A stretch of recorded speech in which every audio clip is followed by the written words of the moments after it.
ഇന്ത്യയുമായിട്ട് ആര് എങ്ങനെ ഏത് രൂപത്തിലാണെങ്കിലും ഒരു ചെറുവിരൽ ചൂണ്ടിയാൽ അത് എന്തിനു വേണ്ടിയാണ് അവരങ്ങനെ ചെയ്തത് എന്നുള്ളത് നമ്മൾ കൃത്യമായിട്ടും ഓരോ ഭാരതീയനും മനസ്സിലാക്കേണ്ടതാണ്. അപ്പൊ പാകിസ്ഥാനെ നശിപ്പിക്കുമെന്നാണ് ബലൂച്ച് വിമതർ ലോകം മുഴുവൻ കാണിക്കുന്ന ചരിത്രം സൃഷ്ടിക്കാൻ പോകുകയാണെന്നും ബലൂചിസ്ഥാൻ സൈന്യം പറയുന്നത്. ബലൂചിസ്ഥാൻ ഒരിക്കലും പാകിസ്ഥാന്റെ ഭാഗമല്ലെന്ന് ബലൂച്ച് നേതാവ് മിറിയാർ ബലൂച്ച് പറയുന്നു.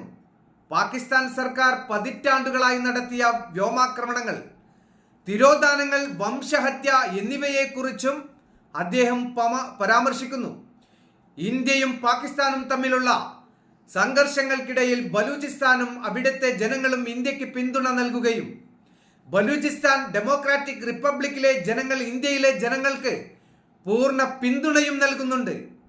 ചൈന പാകിസ്ഥാനെ സഹായിക്കുന്നു, പക്ഷേ ബലൂചിസ്ഥാനും അവിടുത്തെ ജനങ്ങളും ഇന്ത്യൻ സർക്കാരിനൊപ്പമാണ്. പ്രധാനമന്ത്രി നരേന്ദ്രമോദി ഒറ്റയ്ക്കല്ല, നിങ്ങൾക്ക് 6 കോടി ബലൂച്ച് ദേശസ്നേഹികളുടെ പിന്തുണയുണ്ടെന്നാണ് ആ ഒരു മിറിയാർ പറയുന്നത്.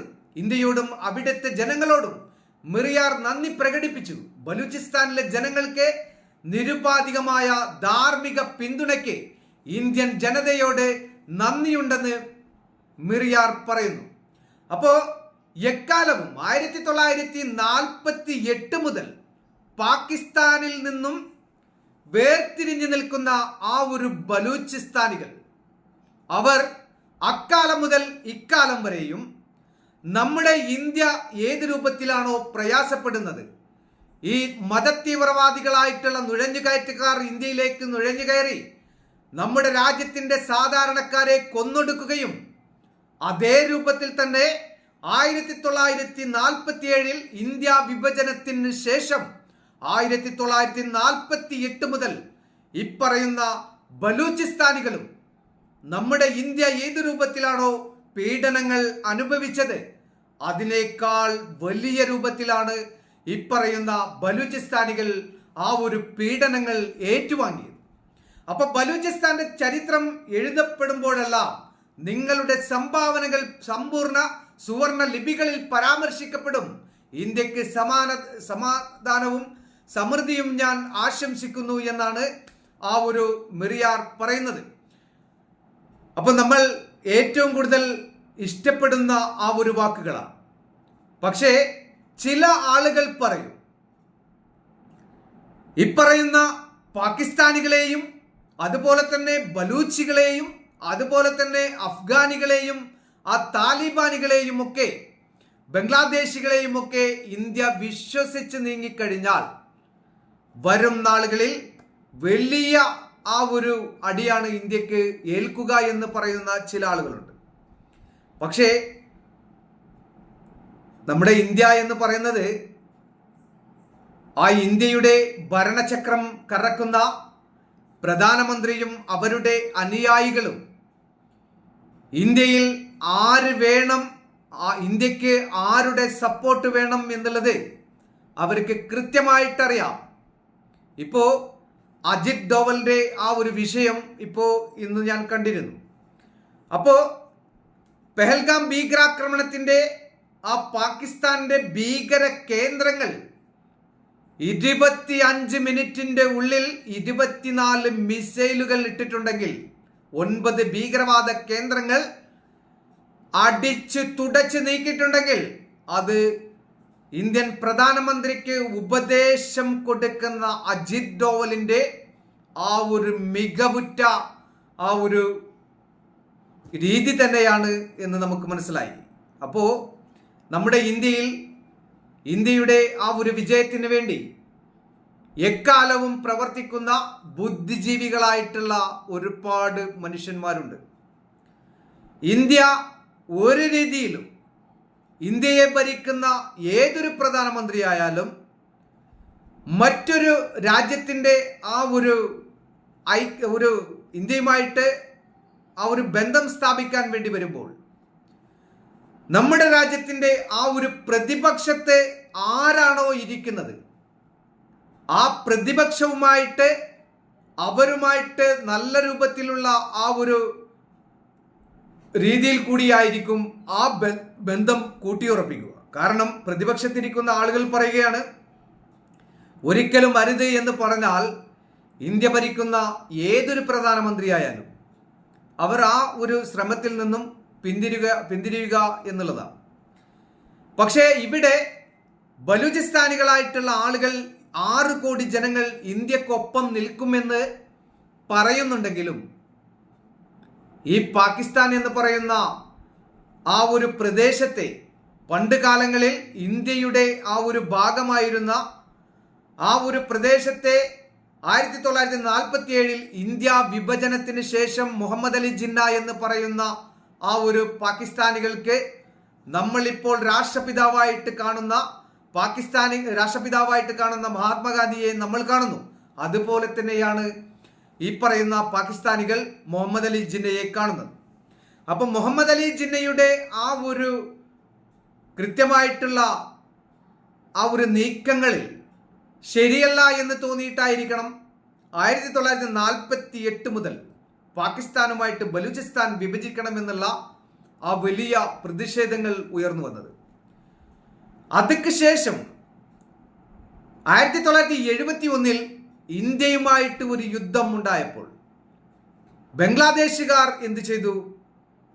അവർ അവരുടെ രാജ്യം സുരക്ഷിതമാക്കുന്ന ആ ഒരു നിലപാടിലേക്ക് മുജീബ് റഹ്മാനും ടീമും ആളുകളൊക്കെ ആ ഒരു ലെവലിലേക്ക് കാര്യങ്ങൾ എത്തിച്ചു. അപ്പൊ അങ്ങനെയാണ് നമ്മുടെ രാജ്യത്തിന്റെ മറ്റ് രാജ്യങ്ങളോടുള്ള ആ ഒരു ബന്ധങ്ങൾ സ്ഥാപിക്കുന്നത്. ഇപ്പോ ബലൂചിസ്ഥാനുമായിട്ട് ഇന്ത്യ ഒരു ബന്ധം സ്ഥാപിച്ചു കഴിഞ്ഞാൽ ഇന്ത്യക്ക് എന്ത് ഗുണമാണ് കിട്ടുക എന്നുള്ളത് കൃത്യമായിട്ട് അവർ മനസ്സിലാക്കി ആ രാജ്യവുമായിട്ട് ഒരു സഖ്യം ഉണ്ടായിക്കഴിഞ്ഞാൽ ഇന്ത്യക്ക് എങ്ങനെയാണ് ഇവരിൽ നിന്ന് ഒരു ഗുണമുണ്ടാകുക? വെറും ആളെ മാത്രം കിട്ടിയാൽ മാത്രം പോരല്ലോ. ഈ 6 കോടി ജനങ്ങൾ ഇന്ത്യയോടൊപ്പം ഉണ്ടാകുമെന്ന് പറഞ്ഞത് കൊണ്ട് കാര്യമില്ലല്ലോ. ഇന്ത്യക്ക് എന്തെങ്കിലും ഗുണം വേണ്ടേ? അപ്പൊ ഇന്ത്യക്ക് യാതൊരുവിധ ഗുണവുമില്ലാത്ത ഒരു രീതിയിലുള്ള ഒരു രാജ്യം ഉണ്ടാക്കാൻ വേണ്ടി ശ്രമിക്കുമ്പോൾ ആ രാജ്യത്തെ സപ്പോർട്ട് ചെയ്യുമായിരിക്കും. പക്ഷേ ഇന്ത്യക്ക് ഇപ്പറയുന്ന പാകിസ്ഥാൻ ആ ഒരു പ്രദേശത്തുള്ള ബംഗ്ലാദേശികളെയും ആവശ്യമില്ല, അതുപോലെ തന്നെ അഫ്ഗാനികളെയും ആവശ്യമില്ല, താലിബാനികളെയും ആവശ്യമില്ല, ബലൂച്ചികളെയും ആവശ്യമില്ല, പാകിസ്ഥാനികളെയും ആവശ്യമില്ല. ഇന്ത്യക്ക് ഇന്ത്യയുടെ രാജ്യത്തുള്ള ജനങ്ങളെയാണ് ആവശ്യം.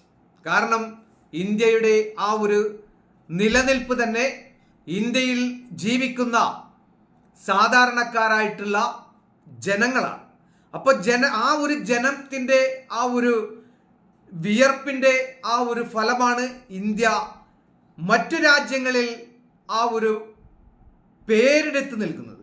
കൃഷിയിലായാലും അതല്ലെങ്കിൽ മറ്റ് ആ ഒരു ഉൽപാദന സംഭവങ്ങളിലായാലും മറ്റു രാജ്യങ്ങളിലേക്ക് കയറ്റിവിടുന്ന ആ ഒരു വസ്ത്ര വ്യാപാരത്തിലായാലും എല്ലാ സംഭവങ്ങളിലും ഇവിടെയുള്ള സാധാരണക്കാരുടെ ആ ഒരു കൈക്കടത്തലുകൾ അത് മാത്രം മതി നമ്മുടെ ഭാരതത്തിന് ലോകരാജ്യങ്ങളിൽ തല ഉയർത്തി നിൽക്കാൻ. കാരണം ഇന്ത്യ എന്ത് പറയുന്നു അതിനനുസരിച്ച് നിൽക്കാൻ ഇന്ത്യക്കാരായിട്ടുള്ള ഈ ഒരു ജനത, നമ്മുടെ ആ ഒരു ഭാരതം ആരാണോ ഭരിക്കുന്നത് അവർക്കൊപ്പം തന്നെയായിരിക്കും. പല ആളുകളും പല രൂപത്തിലും പറയുന്നുണ്ടെങ്കിൽ പല രാഷ്ട്രീയത്തിന്റെ ആ ഒരു സ്വഭാവം അനുസരിച്ച് അത് അങ്ങനെ പാടില്ല ഇങ്ങനെ പാടില്ല എന്നൊക്കെ പറയുന്നുണ്ടെങ്കിലും വ്യക്തിപരമായിട്ട് നോക്കുമ്പോൾ നമ്മുടെ രാജ്യം ഭരിക്കുന്ന ഏതൊരു പ്രധാനമന്ത്രിയാണെങ്കിലും ആ പ്രധാനമന്ത്രി എന്തു പറയുന്നു ആ നിലപാടിനനുസരിച്ച് തന്നെയായിരിക്കും നമ്മുടെ ഭാരതത്തിലെ എല്ലാ ജനങ്ങളും. പല രാഷ്ട്രീയക്കാരുണ്ട്, പക്ഷേ നമ്മുടെ രാജ്യത്തിന് ഒരു വേദനയുണ്ടായാൽ ആ രാജ്യത്തിന്റെ ഒപ്പം ഇപ്പറയുന്ന എല്ലാ രാഷ്ട്രീയക്കാരും ഒറ്റക്കെട്ടായി നിൽക്കും എന്നുള്ളതിൽ യാതൊരുവിധ തർക്കവുമില്ല. ഇവിടെ പല രൂപത്തിലും പല രാഷ്ട്രീയ പ്രവർത്തകരുമുണ്ട്. പക്ഷേ ഇവരെല്ലാം ഇന്ന് പാകിസ്ഥാനെതിരെ പെഹൽഗാം ഭീകരാക്രമണവുമായി ബന്ധപ്പെട്ട് പാകിസ്ഥാനെതിരെ മിസൈൽ ആക്രമണം നടത്തിയപ്പോൾ ഭാരതത്തിനൊപ്പമാണ്. ഈ ഭാരതത്തിലുള്ള എല്ലാ സഹോദരീ സഹോദരങ്ങളും ആ ഒരു അണിനിരന്നിട്ടുള്ളത്. എന്ത് വന്നാലും ഞങ്ങൾ ഇന്ത്യയോടൊപ്പം തയ്യാറാണ്. ഇപ്പറയുന്ന പാകിസ്ഥാനികളെ ആ ഒരു കരസേന രീതിയിൽ അവരെ നേരിടാനും ഇന്ത്യയിലുള്ള ജനങ്ങൾ തയ്യാറാണ് എന്ന് സൂചിപ്പിക്കുന്ന ഒരു 3-4 ദിവസം മുമ്പ് പട്ടാളക്കാർക്ക് സാധാരണക്കാരെ ആവശ്യമുണ്ട് എന്നുള്ള ഒരു വാർത്ത, ഒരു സൂചന കേട്ടപ്പോൾ ആ പ്രദേശത്തേക്ക് ഒഴുകിയ ഇന്ത്യയിലുള്ള ജനങ്ങളെ നമുക്ക് വിശ്വസിക്കാൻ പോലും പറ്റിയില്ല എന്നുള്ളതാണ്. ആ പ്രദേശത്തേക്ക് നമ്മുടെ രാജ്യത്തുള്ള ഒട്ടനവധി ആളുകൾ ഒഴുകുന്ന പുഴ പോലെ ആ സ്ഥലത്തേക്ക് എത്തി എന്നുള്ളതാണ്. അതാണ് ഭാരതത്തിന്റെ സ്നേഹം.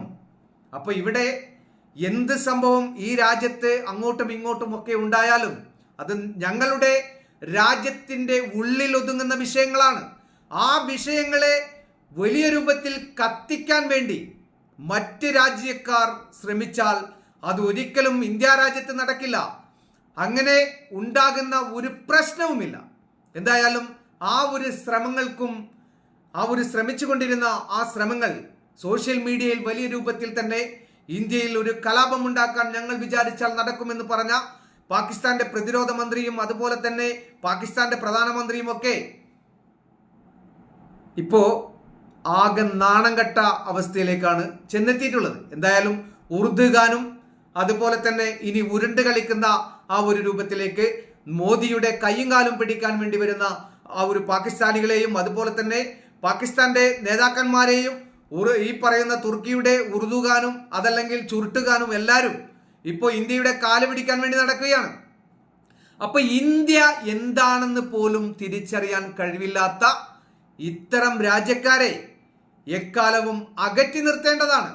നെഹ്റുവിന്റെ കാലഘട്ടത്തിൽ ഇസ്രായേലുമായിട്ടൊരു ബന്ധം സ്ഥാപിച്ചാൽ ഇന്ത്യയിലുള്ള മുസ്ലിങ്ങളുടെ വോട്ടുകൾ കിട്ടുകയില്ല എന്ന് ഭയപ്പെട്ടുകൊണ്ടിരുന്ന ആ ഒരു നെഹ്റുവിന്റെ ആ ഒരു ചിന്താഗതി, അതുപോലെ തന്നെ വിദേശ രാജ്യങ്ങൾ, അറബ് രാജ്യങ്ങളായിട്ടുള്ള ആ ഒരു രാജാക്കന്മാർ ഇന്ത്യയുമായിട്ടുള്ള ബന്ധം വേർപ്പെടുമോ എന്ന് ഭയപ്പെട്ട ആ ഒരു ഭയപ്പാടിൽ ജീവിച്ചിരുന്ന ജവഹർലാൽ നെഹ്റു അങ്ങനെ ജീവിക്കുകയാണെങ്കിൽ പിന്നീടുള്ള കാലഘട്ടത്തിൽ നമ്മുടെ ഇന്ത്യക്ക് തുണയായി തണലായി നിന്ന ഇസ്രായേൽ ഉണ്ടാകുമോ എന്നുള്ളതൊരു ചോദ്യമല്ലേ. അപ്പൊ ഇസ്രായേൽ എക്കാലവും പാകിസ്ഥാനുമായിട്ടുള്ള യുദ്ധം ഉണ്ടായിക്കഴിയുമ്പോൾ ഇന്ത്യക്ക് ഏത് രൂപത്തിലുള്ള സപ്പോർട്ടുകളും അവർ ചെയ്തു കൊടുക്കുന്നു എന്നുള്ളതാണ്. അതാണ് ബന്ധം. ഇന്ത്യയുമായിട്ട് എക്കാലത്തെയും ബന്ധം സ്ഥാപിച്ച് മുന്നോട്ട് പോകുന്ന, ഇന്ത്യയെ ചതിക്കാത്ത ഒരു രാജ്യമുണ്ടെങ്കിൽ അത് ഇസ്രായേലാണ്. രാജ്യം ഏത് മതസ്ഥരുടേതായും ആയിക്കോട്ടെ, നമ്മുടെ രാജ്യത്തെ സപ്പോർട്ട് ചെയ്യുന്നുണ്ടോ ആ രാജ്യവുമായിട്ടാണ് നമ്മൾക്ക് ബന്ധം സ്ഥാപിക്കേണ്ടത്. എന്തായാലും ഇത്രയും നേരം എന്നോടൊപ്പം സഹകരിച്ച എൻ്റെ പ്രിയപ്പെട്ട മാന്യ സുഹൃത്തുക്കൾക്ക് വളരെയധികം നന്ദിയുണ്ട്. നമസ്കാരം. ബൈ.